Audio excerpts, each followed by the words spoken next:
Hello guys, welcome back. आज हम review करने वाले हैं शदाई एपिसोड 7 जो कि आ गया है, जिसमें अली खान ने बदतमीजी की है मिराल के साथ में।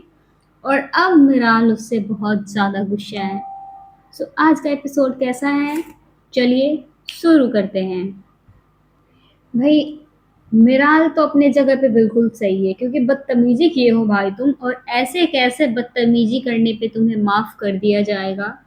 और ऊपर से लड़की है, और लड़की है तो लड़की भाव तो खाएगी ना बच्चों। ऐसे कैसे भूल गए हो कि लड़की भाव नहीं खाएगी। तुम थोड़ा सा माफी मांग लोगे और फिर वो मान जाएगी, ऐसा नहीं होता। हमारे डिक्शनरी में ऐसा नहीं होता। हमारे डिक्शनरी में ना बात को बढ़ाना होता है। गाइस, वैसे ये पहली हीरोइन बन चुकी है जो कि ब्लॉक करने से पहले बता रही है कि देखो, अगर तुमने मुझे कॉल मैसेज करा then I will block you, please stop messaging me. मत करो मुझे मैसेज, अदरवाइज मैं तुम्हें ब्लॉक कर दूंगी। ये पहली लड़की है जो कि कह रही है। नहीं तो ऐसे तो लड़कियों का है, कुछ भी हो सीधा ब्लॉक। मेरा भी है, मेरे को भी गुस्सा आता है, मैं ब्लॉक कर देती हूँ। सारी दुनिया एक तरफ, ब्लॉक करने वाला सिस्टम एक तरफ। कह रहा है व्हाट इज दिस बिहेवियर। क्या मतलब यार, ये बात तो सोचना चाहिए था बदतमीजी करने से पहले। और बदतमीजी किए हो तो उसका अंजाम भी तो भुगतना पड़ेगा ना। ऐसे कैसे सोच लिए कि तुम बच जाओगे, अब झेलो। जब बोलने से पहले नहीं सोचे तो अब क्यों नजर आ रहा है what is this behaviour. Behaviour बिल्कुल सही है, क्योंकि लड़कियां ऐसे ही बिहेव करती है। बेचारा अपनी रूठी हुई बंदी को मनाने जा रहा है। ऑफ कोर्स यार, आगे चल के बंदी ही बनने वाली है, इसलिए मैं पहले ही कह दे रही हूँ। सो प्लीज डोंट जज मी। सो गाइस, अली खान मोहब्बत की दास्तान सुन भी किससे रहा है? अपने ड्राइवर से। बात तो ये गलत नहीं कह रहा है कि गलती किसी को भी, किसी की भी हो, माफी तो लड़कों को ही मांगनी पड़ती है। और अली खान को तो पता नहीं है कि कैसे क्या करना है, तो उसको बहुत बढ़िया से सिखा रहा था कि बेचारा जाके वहां पे कोई गलती ना कर दे। बिकॉज एक यही है जिसको पता है कि क्या चल रहा है इन लोगों के बीच में। गाइस, और याकूब का ये आई थिंक इस एपिसोड का सबसे ज्यादा फनी मोमेंट बनने वाला है ये। याकूब कहता है ना, पूरे एशिया में नहीं, फिर यूरोप में नहीं, पूरी दुनिया में जहाँ जहाँ औरत जात पाई जाती है वहाँ वहाँ मर्द के मुकद्दर में सिर्फ माफी ही होती है। ये वाला सीन सबसे ज्यादा आई थिंक इस एपिसोड का फनी मोमेंट बनने वाला है। आई थिंक, मुझे ऐसा लगता है, बिकॉज प्रोमो के अकॉर्डिंग तो पूरा एपिसोड माफी मांगने में ही बेचारे अली खान का गुजरने वाला है। गाइस, वैसे मैं इंतजार ही कर रही थी कि मिराल कब कहेगी मैं तुम्हारी एम्प्लॉय हूँ या तुम मेरे एम्प्लॉय हो। बिकॉज ये वाला सेंटेंस तो एवरी एपिसोड में मिराल का बोलना एकदम जरूरी सा हो गया है। अगर नहीं बोलेगी तो आई थिंक वो एपिसोड का होना ही बेकार चला जाएगा। बिकॉज हर एपिसोड में ये बोलती है ऐसा, और एक बार नहीं, कम से कम 2 बार तो बोल ही देती है, बट इस एपिसोड में आई थिंक एक बार ही बोलेगी। और इसको जैसे धमकी दे रही है, और धमकी सच भी हो रहा है कि भाई तुमको मुंह तोड़ना है ना, आ जाओ मेरा मुंह तोड़ लो, मैं तुम्हारे सामने खड़ा हूँ। कोई बंदा आके अपना मुंह तोड़वाने के लिए सामने बैठा हुआ है। ऐसा सच में होता है क्या रियल लाइफ में? आई थिंक नहीं होता है। होता तो ऐसा नहीं होगा, ऐसा सिर्फ ड्रामों में दिखाया जाता है। भाई, सबसे बड़ी प्रॉब्लम सारी लड़कियों का यही है कि अगर कोई बंदा माफी मांगने के लिए तुम्हारे घर के सामने आके खड़ा हो जाए तो तुम नखरे दिखाओ, बट वो जब घर के नीचे, घर के सामने हो, तो उसको, उससे अपना जान छुड़ाने के लिए उसको माफ करके वहां से रफा दफा करना पड़ता है। बिकॉज अगर उसको माफ नहीं किया और भाव खाए तो एक और नया बखेड़ा शुरू हो जाएगा, और फिर वो संभालने से नहीं संभलेगा। हम लोग ऐसा सोचते हैं कि भाई तुझे मैं माफ ही कर देती हूँ, तू चला जा, जान छोड़ दे मेरी। और वही काम ये भी कर रही है। अब नहीं माना तो जा रही है उसका क्लास लेने के लिए। कॉमन यार, इतना भी ड्रामा नहीं करना होता है। मतलब हम लोग समझ रहे हैं कि भाई लड़की हो, लड़कियां भाव खाती है, लड़कियों को भाव खाने का हक है, लेकिन इतना भी नहीं खाना चाहिए यार। किसी को रात भर बाहर खड़ा कर दो, अब सामने से इतनी दफ़ा माफ़ी माँग चुका है तो एटलीस्ट उसको माफ़ी मिलना चाहिए। लेकिन नहीं, मैडम माफ़ नहीं करेंगी क्योंकि मैडम को ड्रामे क्रिएट करना है और ज़्यादा क्रिएट करना है। और ड्रामा किया तो किया, ये रात भर भीगने का और खड़ा रहने का कौन कह के जाता है भई? यार और मिराल को माफ़ इसलिए भी कर देना चाहिए था, वो बेचारा सामने से कह रहा है कि यार मैंने कभी कोई गलती नहीं की कि मुझे किसी से माफ़ी माँगनी पड़े और मैं पहली बार माफ़ी माँग रहा हूँ। कम से कम इस बात पे उसको तरस खा के तो एटलीस्ट माफ़ कर ही देना चाहिए था। यार हर वक़्त बोलने वाली लड़की अगर अपनी मम्मी के सामने चुप हो जाए तो सबकी मम्मी का सेम रिएक्शन होता है। आज इसको कुछ हुआ है क्या? आज ये बीमार है क्या? आज कुछ हुआ है क्या? बस यही। तुम चुप क्यों हो भाई? सेम हियर, मेरे साथ भी कुछ ऐसा ही होता है।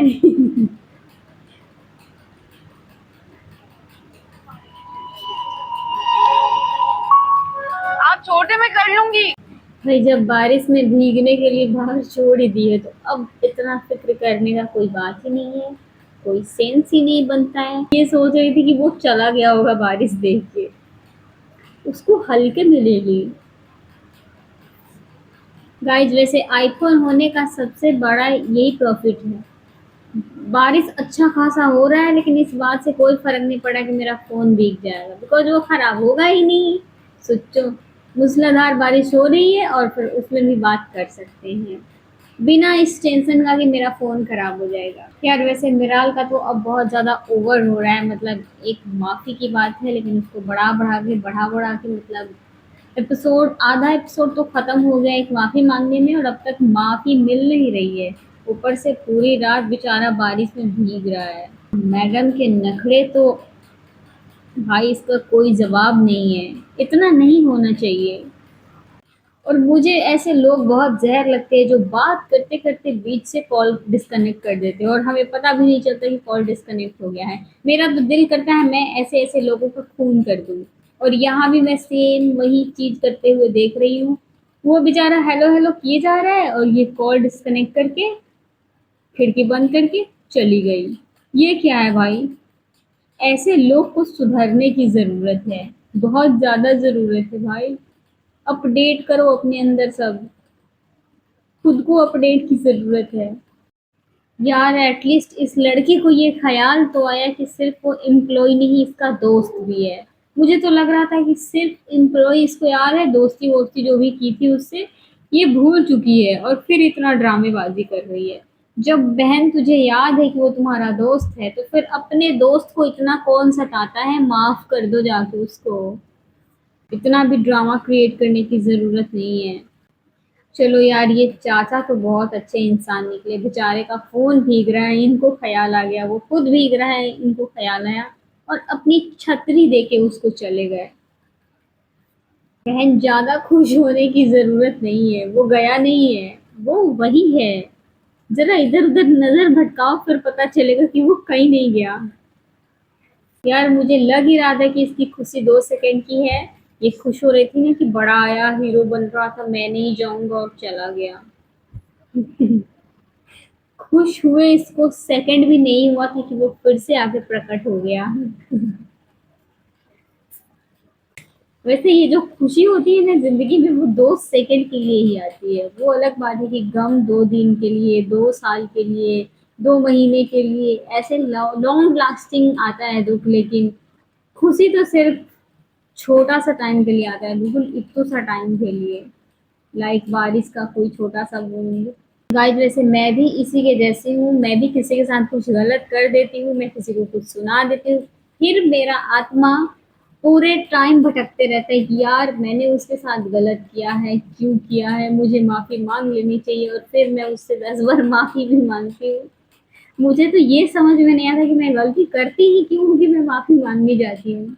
लेकिन यार गलती हो जाता है, इंसान है। और इसका भी सेम आत्मा भटक रहा है कि यार मैंने बहुत बढ़ा दिया है, ड्रामा इतना सारा क्रिएट कर दिया है, वो बीमार हो जाएगा। सेम यार, रिलेट कर रहा है हमसे। गाइस पहले मुझे लगता था कि एक मैं ही हूँ जो कि अपने अपने क्लचर को अपने ड्रेस में लगा के और पूरे टाइम घूमती फिरती रहती हूँ सारे घर में और मुझे समझ में भी नहीं आता कि मैंने लगाया हुआ है अपने ड्रेस में और मैं फिरती रहती हूँ। बट अब मुझे ऐसा लग रहा है कि ये पूरी लड़की समाज का यही हाल है, क्योंकि यहाँ भी देख रहे हो, यहाँ भी हीरोइन अपने ड्रेस में क्लचर लगा करके और पूरे एपिसोड में घूम फिर रही है। जब से एपिसोड का शुरुआत हुआ है इसका क्लचर इसके ड्रेस में ही लगा हुआ है। ये किसी को ख्याल नहीं आ रहा है कि उसको हटा दिया जाए। यार अब तो ये सीन बहुत ज्यादा फनी होते जा रहा है।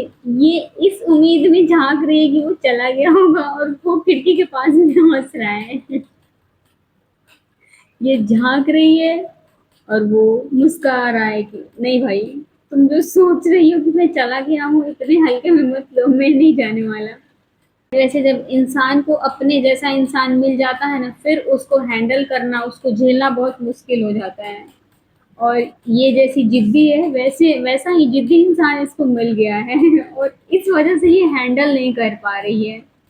मेरा भी सेम है, जब कोई मेरे तरह ही कोई थोड़ा सा कम अक्ल वाला इंसान मुझे मिल जाता है, फिर मेरा हो जाता है कि नहीं यार मैं इसको नहीं झेल सकती। मैं खुद सोचती हूँ कि मुझे झेलने वाले लोग बहुत महान है, कैसे झेलते हैं। मुझे अगर मुझे ऐसा ऑप्शन मिले कि मैं खुद ही खुद को झेलूं तो मैं खुद ही खुद को नहीं झेल पाऊंगी। पता नहीं लोग कैसे झेलते हैं, मेरे घर वाले कैसे झेलते हैं।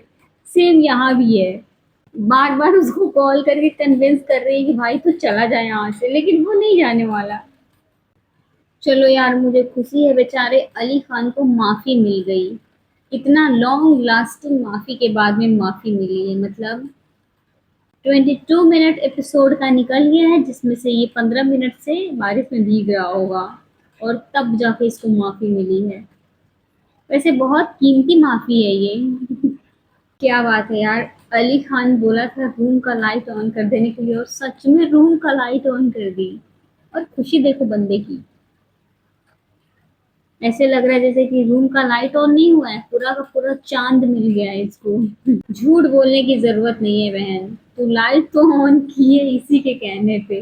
वैसे ऐसा ही होता है हम लड़कियों के साथ में, हम किसी का बात तो मान लेते हैं, फिर हमें याद आता है कि अरे हमें किसी का बात नहीं मानना। इसलिए फिर हम अपना एक अलग स्टोरी बनाते हैं और फिर उस स्टोरी को क्रिएट करने के बाद में सामने वाले के सामने रख देते हैं कि देख भाई, तेरी बात मैंने बिल्कुल नहीं मानी है, ये मेरा खुद का कुछ रीजन है जिस वजह से मैंने ऐसा कुछ किया है। वैसे हमारे जनरेशन के लोगों को ना लॉयलिटी सीखने की ज़रूरत है। ऐसे ऐसे सीन से इन अंकल जी को देखो कितने लॉयल है, इनकी वाइफ नहीं रही तो इन्होंने शादी नहीं की। अब इससे लॉयल बंदा कोई ढूंढने जाए तो इसको कहाँ मिले, नहीं मिलेगा। वैसे आजकल लॉयलिटी के नाम पे सिर्फ बेवकूफ़ बनाया जाता है और कुछ नहीं। गाइस अली खान के अलावा अली खान का जितना भी एम्प्लॉय है सब कोई सिंगल नहीं है। सिर्फ एक अली खान ही है जो कि सिंगल है, जिसे देखो सब फोन पे लगा हुआ है, मीठी मीठी बातें कर रहा है। यार ऐसे इतना प्यार इतना फिक्र करने वाला लड़का तो एक हम लोग भी डिजर्व करते ही हैं। जो अगर इतना नहीं तो कम से कम थोड़ा सा ही सही, लेकिन होना चाहिए ना ऐसा। लेकिन ऐसा हम लोग के साथ क्यों नहीं होगा, हम लोग ठहरे सिंगल लोग, हम लोग सिर्फ ड्रामा देख के अपना काम चलाते हैं। यार वैसे आप लोग नोटिस कर रहे हो, एक लाइट का क्या चला गया। लाइट के लिए बंदे ने कॉल लगा दिया कि फौरन थोड़ा देर के अंदर में लाइट आ जानी चाहिए। फिर सोचो कि अगर उसको कुछ होगा फिर क्या होगा। वैसे ऐसा अगर किसी को मिलता होगा तो उसके लिए बहुत ज्यादा पूजा पाठ करना होता होगा। बेचारी सोच रही है कि यार सच में जादूगर अली खान ने लाइट मंगवा दिया। यार लेकिन मैं ये सोचती हूँ कि जिस दिन इसको अली खान का रियलिटी पता चलेगा कि वो इतना बड़ा आदमी है जो कि एक गरीब मिडिल क्लास बन के इसके पीछे पीछे घूम रहा है, फिर इसका रिएक्शन कैसा होगा। सो फनी यार, उसी के माँ बाप के सामने बैठ के उसी को टॉन्ट कर रहा है।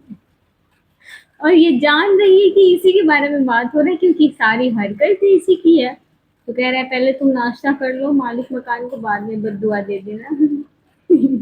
बेचारे मिराल क्या बताए अपने माँ बाप को कि जिस मालिक मकान का इतना शिकायत किया जा रहा है वो कोई और नहीं ये खुद है।